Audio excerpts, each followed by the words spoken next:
Hello there! In this video, you are going to learn 55 advanced tips, tricks, and strategies from the top business books in the world. These are actionable, and originally I had this in a bunch of separate videos, but decided it would be a lot more helpful and useful all together in one video. Let's jump in right now. Number one, duplicate your best clients. So more customers should not be your only goal, but better customers are just as important. So I would recommend doing a deep dive into your very best clients and figure out precisely why they're a good fit, and then find other prospects who are just like them.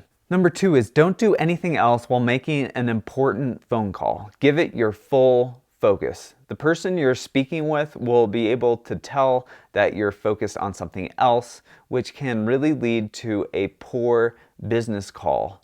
So don't try to multitask. It can have a significant impact on your bottom line if the call is with an important customer and they can tell that you're distracted and not giving things your full attention. Number three is that people generally use the time allotted to complete a task.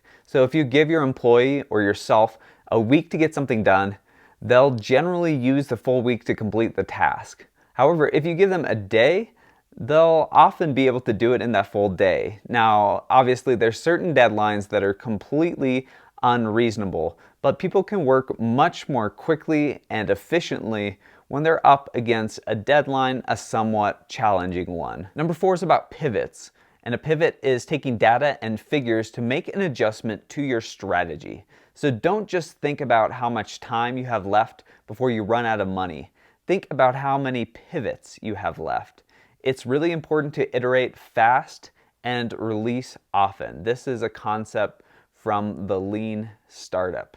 So if you're not embarrassed by the first version of your product, you've launched too late. That is a quote by Reid Hoffman, who is the founder of LinkedIn. Number five is to use bullets and numbers rather than huge blocks of text. Now this can be for sales copy, it can be on your website, a blog post, or social media descriptions. It's so important that people actually read what we write, so be sure to include white space and make your copy incredibly easy to approach and read. Number six, if you're not using customer relationship management software, also known as CRM, and following up with everyone on a monthly basis and keeping good track of this, you're really missing out. Personally, I use HubSpot and I really like it. Number seven is to create a reproducible system. Now this will allow your business to scale.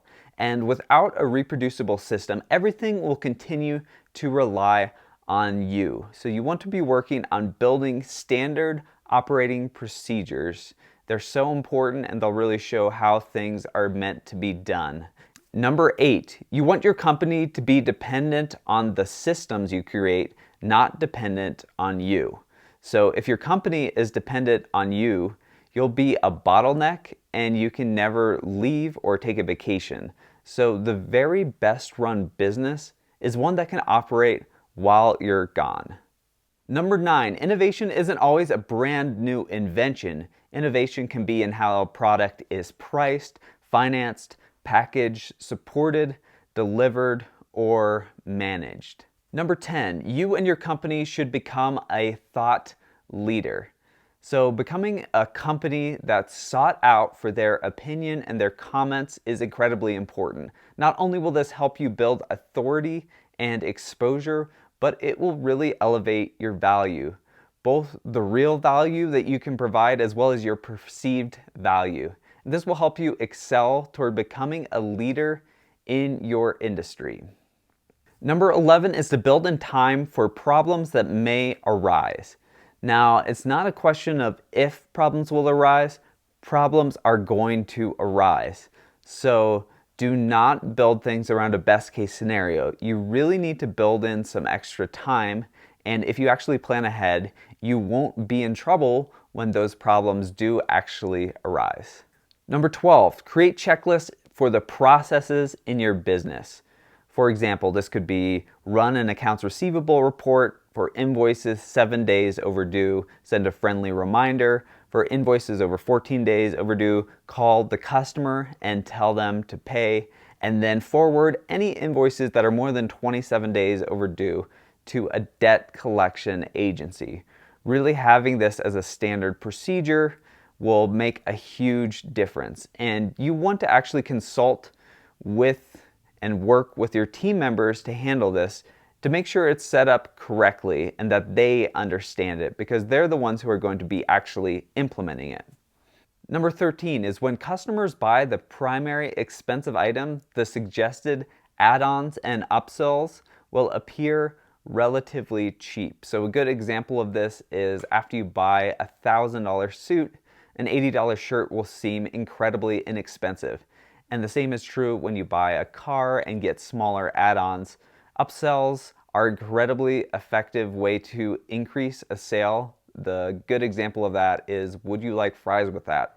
Is a perfect upsell. Number 14, your business can't just exist because the technology is going to be big. You truly need a vision and you need a goal. There are so many companies that just think by saying we're going to be the Uber of X or we're going to be the Amazon of Y, this will lead to them succeeding. But companies with a really clear vision and goal will be so much more likely to succeed. Execution is so much more than simply a concept or a new technology or a belief that this technology is going to be big. It's all about the execution that you're able to bring to the table. Number 15, often it's not the great ideas that make the biggest impact in the company. It's expert execution of a great model. So the CEO, team, and execution is so much more important than simply a great idea.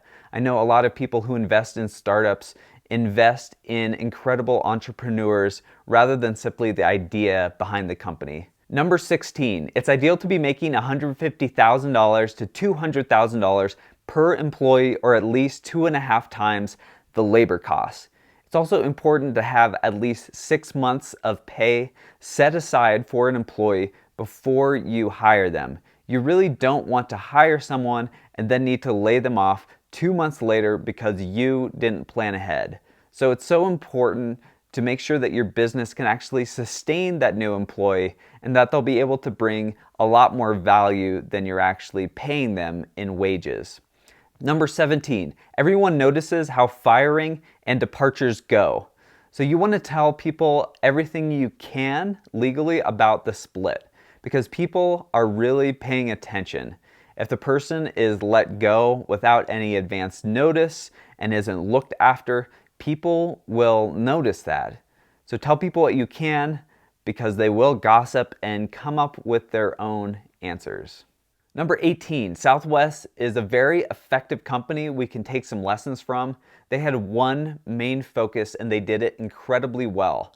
Later on, other airlines tried to use both their existing strategy as well as copying Southwest's strategy. So they were using two incompatible strategies simultaneously, which just does not work. Number 19, when you're in meetings, it's important to be highly observant. Notice not only what's being said, but also what is not being said. Take note of who sits closest to the leader, who's silent at meetings. There are so many different power dynamics that are in play in every single meeting, and it's important to be aware of them. Number 20, people will often buy the safest choice, not just the most exciting and unique. So don't underestimate the power of being trusted, proven, and secure. Long-established brands have a significant advantage in this regard. Number 21, people are bad at estimating how significant emerging and disruptive markets will be. Now, this can be both overestimating or underestimating the impact. So on the one hand, you have people who have said, oh, the internet is not going to be that big. And then there's also been things like Google Plus or Google Glass that people think are going to take over the world, and they plan on that. Number 22, many companies go out of business after their very best year. So businesses will have an amazing year and assume that this is the new normal and that trend will continue. So they'll spend a lot of money, they'll hire brand new people, and they'll plan on continued exponential growth. And then a huge client leaves, or there's a market downturn, and everything just goes up in flames. Number 23 is about sunk costs. So if we've already invested in a project, we tend to stick with it so we don't feel like we've lost the time we've invested. However, this can be a huge mistake. Let's say you start a $5 million project and you're halfway through, but then you learn something that tells you that this may not be a solid project. We do have a tendency to want to finish it out so we don't feel like we've lost the initial $5 million, but I want you to think, if I was starting from scratch, would I invest $5 million in this project? If the answer is no, you may want to cut your losses and stop then. Number 24, automation in an inefficient environment will just magnify this inefficiency. However, if you're able to automate in an efficient environment, this will dramatically increase the speed that things can be accomplished. So do an objective analysis of a process before you actually automate it, because automating an inefficient process will just make things worse. It won't actually help.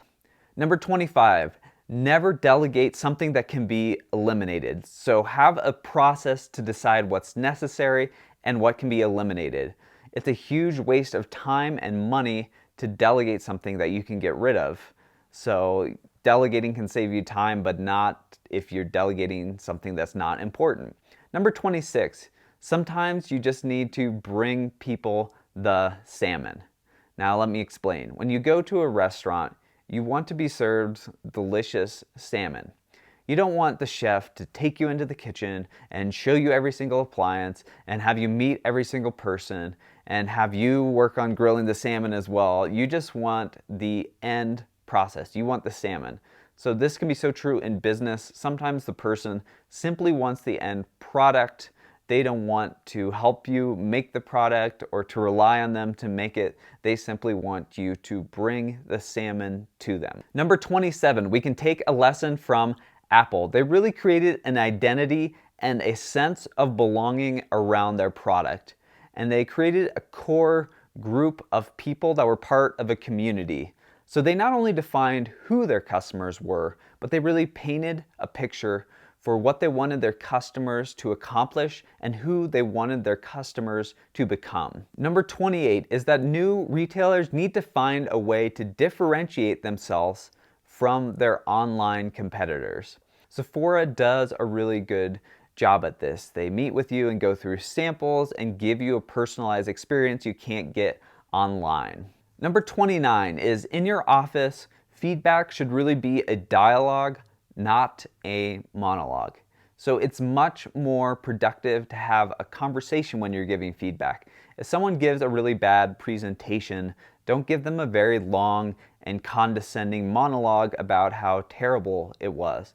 Talk with them and really get to the root of the issue and the problem. So it could be on the account of the laziness of the person or their incompetence, but it also could be a result of really poor directives or not providing them help or communicating effectively. Number 30, also when you're critiquing, make it clear that you want to help that person and aid them, but also be very direct in your feedback. Don't be really wishy-washy. Be very direct with what you want to say. Make sure the other person knows that you are trying to help them and help them improve. Number 31, sometimes you need to change a platform incrementally. So when Windows Vista came out, they made so many changes at one time, and they really had an audience who was used to things being done a specific way, and they really rebelled against Windows Vista, even though it introduced a lot of cool ideas and concepts. So they would have had a lot better luck if they incrementally introduced these changes rather than rolling them all out overnight. Number 32 is a lesson from the circus. So trapeze artists are willing to do a lot more daring tricks if the circus owner provides them with a net. So the ability to take risk is very important. So ask yourself, are you providing a net for your employees? Are people allowed or even encouraged to take very intelligent risk? This is the case at great companies. Number 33, we can look at the lessons from Barefoot Wine, who sold wine to people who were intimidated by wine. So the mass market was intimidated by all the sophistication and the complex terms, and they were overwhelmed by the hundreds of choices and products. So Barefoot Wine went in a completely new direction. They offered 2 choices, and it was very fruity. Wine drinkers hated it, but it became one of the top-selling wines of all time because it was able to turn many people who weren't already wine drinkers into wine drinkers. Number 34 is related to networking, and when you meet with people, ask, what might prospects say that would trigger me giving you a referral?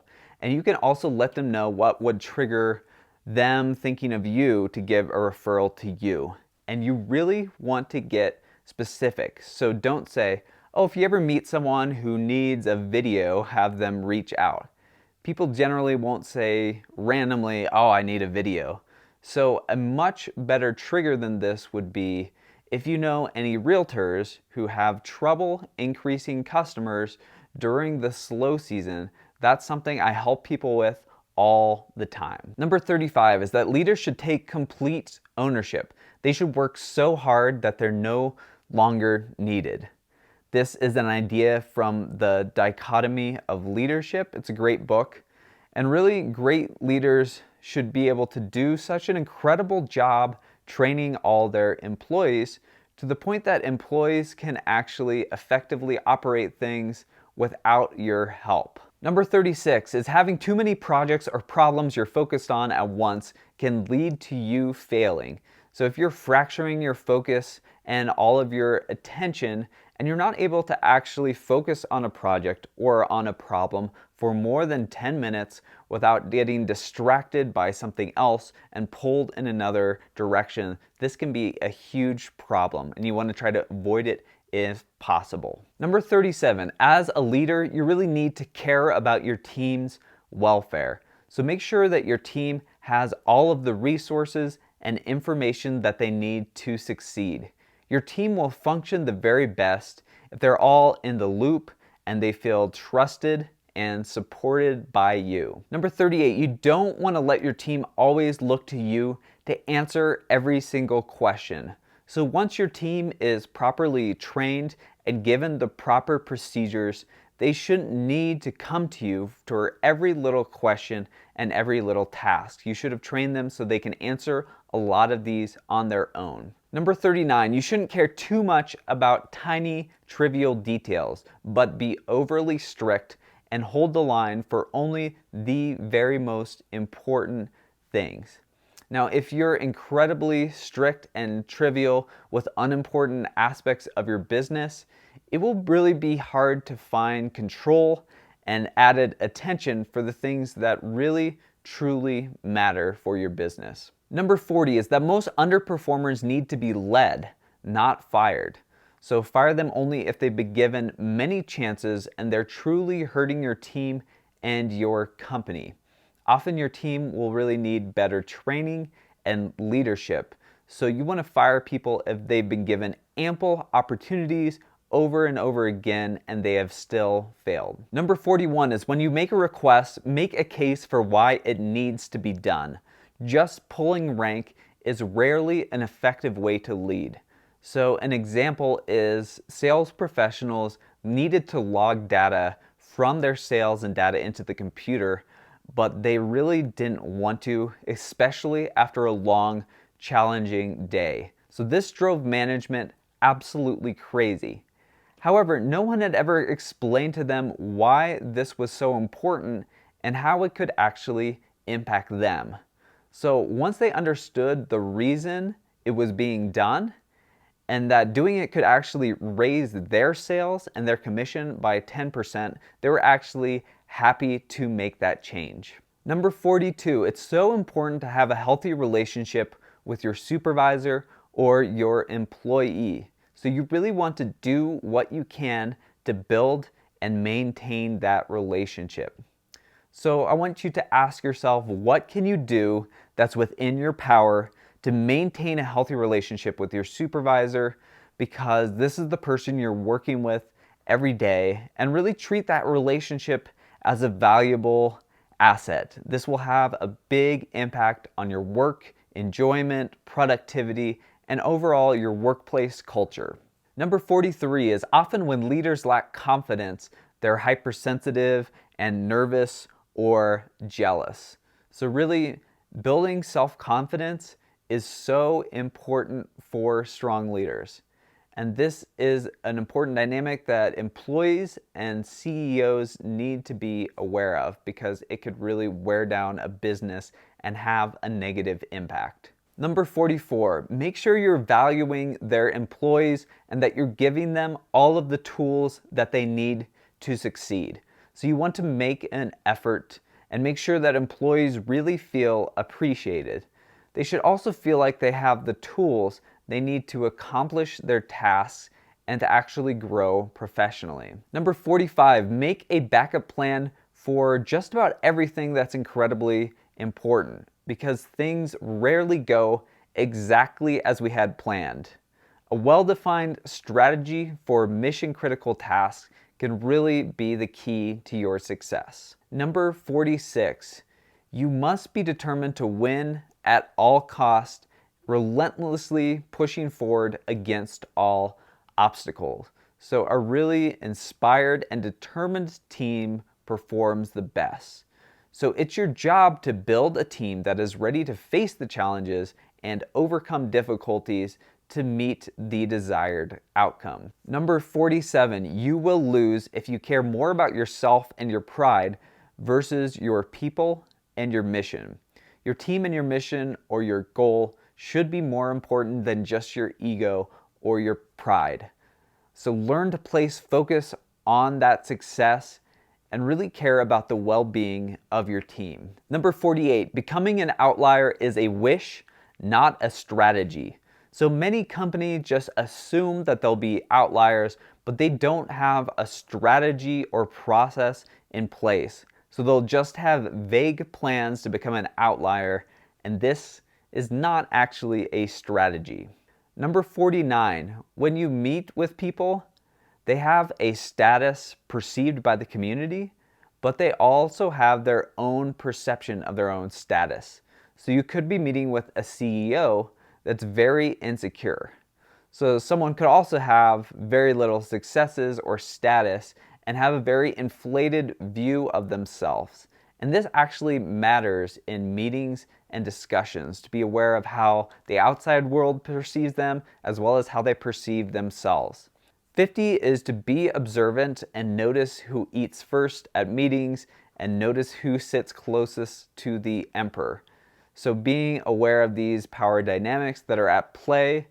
So whether you work at the company or you're simply working with them on a project or a business deal, you have to be aware of these dynamics. Number 51 is to speak up and tell people how you are perceiving discussions in a professional way. So you could say, I'm reading, we need to move this item last on the agenda, as you saying that this is no longer important, which for me is very concerning since it's where I'm spending 80% of my time.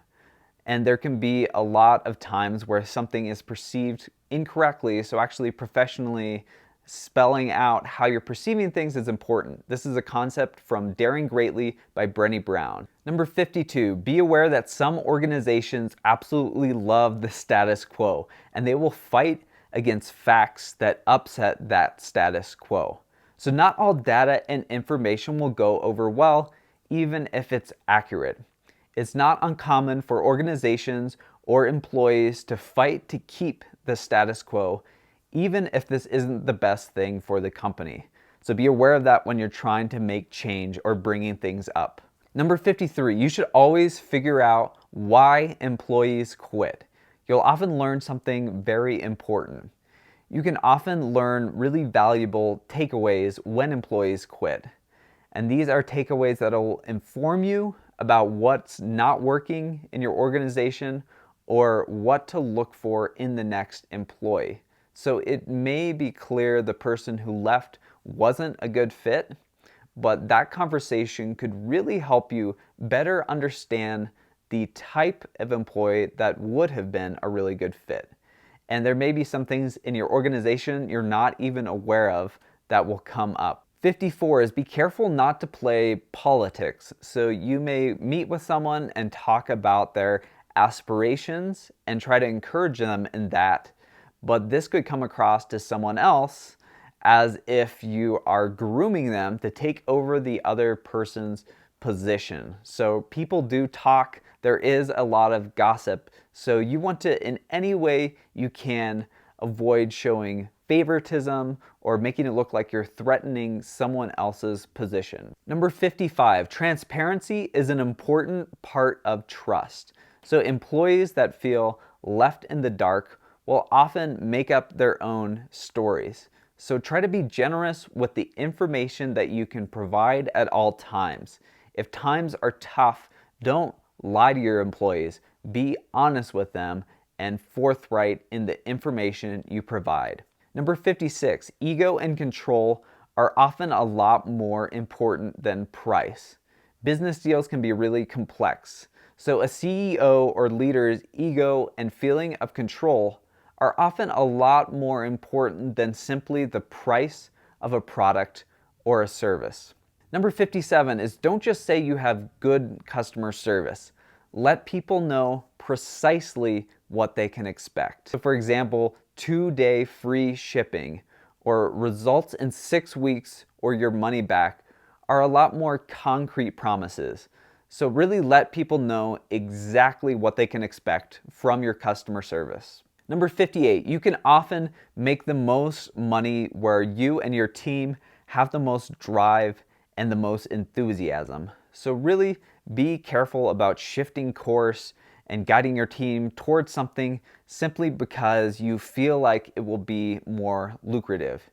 If you and your team aren't really enthusiastic about the change, it actually won't end up being a lot more lucrative. I actually made another video just like this one, but it's all about things specific to entrepreneurs. So be sure to check that out right now. Comment lemon below if you made it all the way to the end. That's like a secret code to let me know you made it and watched all the way through. And leave a comment of your top takeaway, but you definitely want to watch this video right here.